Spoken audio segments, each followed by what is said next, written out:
Hi everyone, I'm Rita Lavon and welcome to my channel at Loveville Share. Thank you all so much for tuning in, and if you are not already a subscriber, I ask that you click on the red box in the bottom right hand corner of your screen. And today's video is going to be a heart-to-heart video. These videos mean so much to me. I'm speaking about things that are near and dear to my heart and things that I want to get out there in the world. So with that being said, today's video is going to be about protection. And I'm going to talk about it in a variety of realms, I could say. Whether you are in some type of relationship or marriage, or just in the sense of, as we're out and about in the world and things that may happen to us where we have to protect those that are closest to us. Or it actually doesn't even have to be those that are closest to us. It could just be something that you actually see and you've seen the whole situation and you don't like and you feel as though you need to do something about it.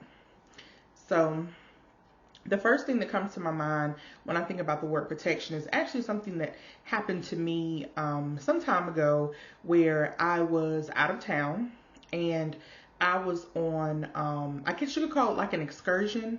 I was on a tour bus and we were touring the city that we were visiting, and we had a tour guide, and the tour guide, I could tell that he had a smart mouth when it came to women, and saying particular things about women.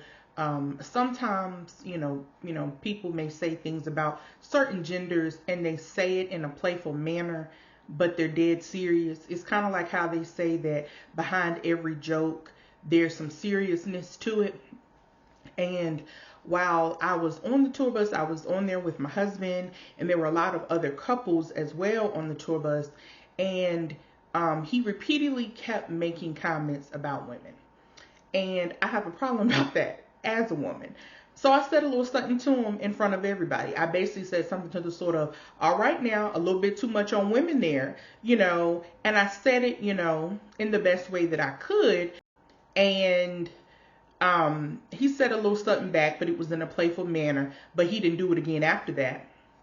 And later on in the tour, a man and his wife that were sitting behind us, his wife, I think, had got off to go to the restroom or something. And he said, excuse me. And he said, I wanted to tell you thank you. And he said, when the tour guide kept saying, distasteful things about women, when you said something to him, you stood up for this whole bus. He said, my wife didn't like that. And my wife didn't say anything to me, but she nudged me. And when my wife nudges me, I know that she is uncomfortable. And when you said that, my wife's attitude automatically changed, because you stood up for every woman on this bus, every woman in this world. And it was in that moment where I was like, oh, wow, did I just protect women? Because I didn't necessarily think of it in that way when I was doing it. I just heard something where I was that I knew wasn't right, and I felt the need to say something. And it was like, oh wow, sometimes as people we don't realize when we are standing up for people, but we don't realize that we're standing up for them. When you do things like that, it means more.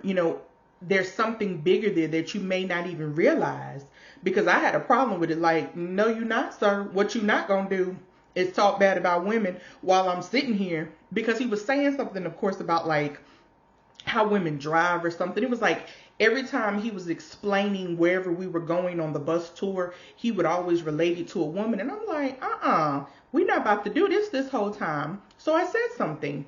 And that man saying that to me really made me think of some of the things that I have done in life in a different way. Because I can describe myself as a fight for your right type of person. It seems like a lot of things that I do in life, I have to be the one who is the one that has to say something. I'm like that.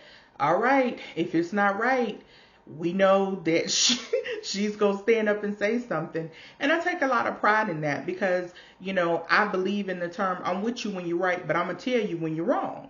because right is right and wrong is wrong. And I say that just to encourage you all, if you are in some type of situation where something is not right, to say something, to be that protector, even if you don't even realize it then. Because a lot of times when you're doing what you believe to be right, you're just doing it in that moment for that particular reason.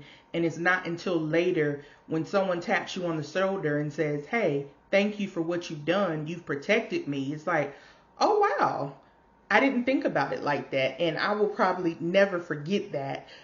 Because it really truly made me special, knowing that I made somebody else feel special by protecting myself as a woman and protecting the other women on that tour bus that I was on as well. So when I also think about protection, I could also think of being in a relationship or either a marriage and your, boyfriend, girlfriend, or spouse protecting you. When people who say ill things against you in whatever form, your significant other is supposed to protect you. They are supposed to let whomever says ill things about you, to let that person know, no, that's not the way that it is. And you are supposed to be on the side of your partner as long as they are right. Because again, I say, I'm with you when you're right, but I'm going to tell you when you're wrong. So if you know that your partner has not done anything wrong and you have someone in your life who is saying ill things about them, you should protect them. Because in the end, that's what matters. They want to know that when they are in the right, that you were going to be by their side. Because that's how you build trust with someone. And I love to see it. I love to see people sticking up for the people that they love as long as they are in the right. And that's really important when you are with someone, because who wants to be with someone if they don't feel secure with them, if they don't feel like they are going to stick up for them? And I say that in the sense of anyone. I'm not just saying that in the sense of like strangers. I'm speaking also of family members, because I know sometimes people like to,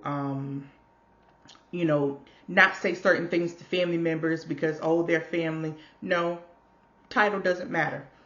People put entirely too much emphasis on a title, because a lot of times people who hold titles in your life think as though they are at a higher level or that they're better than strangers because they hold a title. No, you're not. We're all on the same level. We are all human here. No matter what your particular title is, you don't get to say ill or bad things about someone and not have them say something back to you.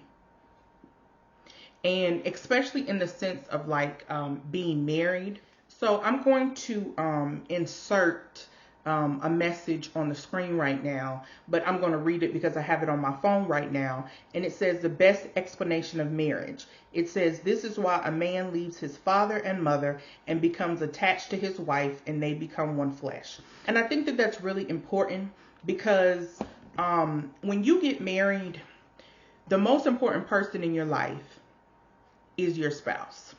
So I believe in order. And order is God, spouse, children, and then, anything after children is whatever you want to put after that. But as far as the first three is God, spouse, then children. That's it for me, and when you leave your parents and when you become a spouse, you need to make sure that you are protecting your spouse against whomever it is in your family, friends, strangers, whoever.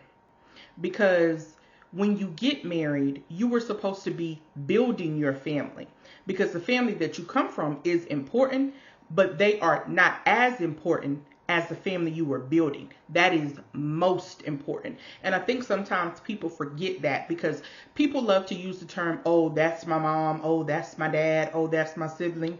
No. Nope. Your spouse, wife, husband, children, those are most important. They come before all of those people. And I think that if we could get to a point where we truly understand that, we wouldn't have so much of the drama that a lot of people have now, where they're putting other people over their spouse. So as it relates to marriage, I wanted to read something out of the Bible that that really just spoke to me when I think of marriage and being on one accord and protection in general. And this is in Ecclesiastes 4:9, and it says, "Two are better than one because they have good return for their labor. If either one of them falls down, one can help the other up.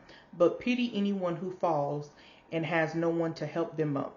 Also, if two lie down together, they will keep warm. But how can one keep one warm alone? Though one may be overpowered, two can defend themselves. A cord of 3 strands is not quickly broken." And this is out of the New International Version. So I just wanted to read that for a moment. But all in all, when I think of protection, I just think of anyone who comes side-eyed or doing something against your significant other. I really do. Especially in terms of like a man, there's just nothing more, attractive about a man who is protecting their wife or their spouse, and, just being, some of what the things of like I think of a man as just being that strong person who doesn't allow people to disrespect their spouse and stands up and corrects people when they need to. Because I truly believe that if someone, has disrespected your spouse, that there should be some type of conversation, and it should be done in a private matter. Although as I've said before that I think the saying goes like the apology should be as loud as the disrespect, meaning like if you disrespected me in front of a group of people, you should apologize to me in front of a group of people. Like that can happen as well, but I definitely think that private conversations between all those involved need to happen. And if it is a relative of your significant other, then they could have a conversation first, and then you could bring yourself in as well, because if you were the victim, you need to be apologized to, and there also needs to be accountability taken, and going forward a change needs to be seen.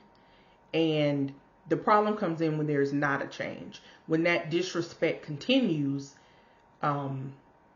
that's where you have to make a decision. That's where you have to draw those boundaries. Because if the disrespect continues and the spouse does nothing, it comes across as if, oh, it's okay for you to just disrespect my spouse whenever you feel like it. But when you put a boundary in place and you hold that person accountable and you let them know that, no, you're not going to do this and we're not going to have it, then it could look like that relationship not being as strong as it used to be. It could look like, even though someone holds a title in your life, that you may no longer have a relationship with them, or you may have to love them from afar until they learn to respect your spouse, because your spouse is a part of you now. Because when you are married, you are in a union and you are one. So if you disrespect one, you disrespect the other. And you have to let people in your life know that I'm not going to take that. And if it continues, you could potentially lose me, or you could potentially only see me at certain times or only talk to me at certain times. And I may have to take a step back, because that's what you do when you are in a marriage and you love your significant other, and you put your foot down and you take a stand for your family. So those are just a few of my thoughts on the word protection in a variety of ways. As always, with anything that I say, you have to take it as a grain of salt, and you have to apply it in the way that fits best for your life, if it even fits. I'm just speaking my opinion here and spreading some things that I have learned and some things that I know. And I've said so much on this topic, and there's so many different ways that I can take it, but I think that I've said enough for now. Please make sure that you like, comment, subscribe, and share. And also follow me on Instagram and Facebook. Those links are in the description box below. And I will see you all in my next video. Bye-bye.